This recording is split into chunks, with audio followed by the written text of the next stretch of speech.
That's nice. Ooh. Oh, so these are my quotes? This is stuff that I've said? Bright lights only reveal your work done in the dark. How many game days you have out of the year? Great teams are made during the season and great players are made during the off season, and I take that very seriously. To all my young hoopers, always work on your handles. This is true. This is a lesson from my dad. Well, not the hoopers part. He would never say young hoopers, but at a young age, ball handling is a great separator of talent. There are a lot of kids who are running around shooting threes or you know, stuff that looks fancy, but the kids that really separate themselves are the ones who put in the work on their own, the ball handling drills in the driveway or in the basement.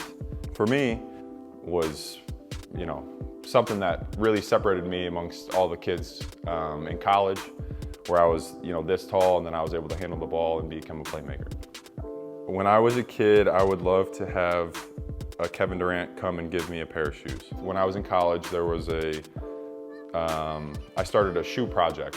I thought about like what more could I do to, you know, impact the community at the college that I love so much, and the fans that gave me so much. Every home game, there would be a kid or a couple of kids who would get tickets to the game, and then after the game I would meet with them and give them a pair of my shoes.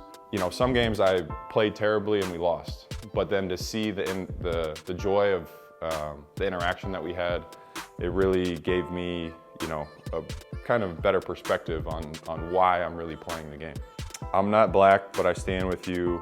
I'm not black, but Black Lives Matter. Part of a post on Instagram that was in a very trying time for our country. I asked one of my former teammates, Augustine Rubit, who played in Olympiacos with me, you know, what can I do to, you know, support, you know, show that I care for you guys, because it was hard. You can't just tweet, you know, hashtag Black Lives Matter or something, because then it might come off a little insincere. And he sent me back this very thoughtful thing. So it's not only, you know, people of color tweeting these things out, it's, you know, a country united. Oh, this brings back nightmares. My hands are shaking right now, Pablo. This was one of the best and worst days of last year for me. I was able to meet a great person, a great friend, Pablo? Ethan, mucho gusto, who was, he was top 10 in the chess world rankings. My hands are shaking right now, Pablo. There were some crushing defeats.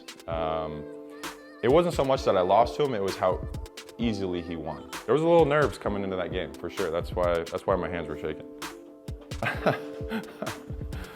You guys went into the archives. You went deep into the, I hope there's nothing from high school in here or something crazy. I really liked him in Peaky Blinders, so I'll take it. So basically, Thomas Shelby from Peaky Blinders, when I was in college, he would get tweeted at me, like a picture of him, and saying that I looked like him. I think his name is Cillian Murphy. During that time, Peaky Blinders is a great show. If you haven't watched it, you should definitely watch it. But I feel like he's a good looking dude, so I was like, okay, if that's how you feel, I'll accept that. This was really fun.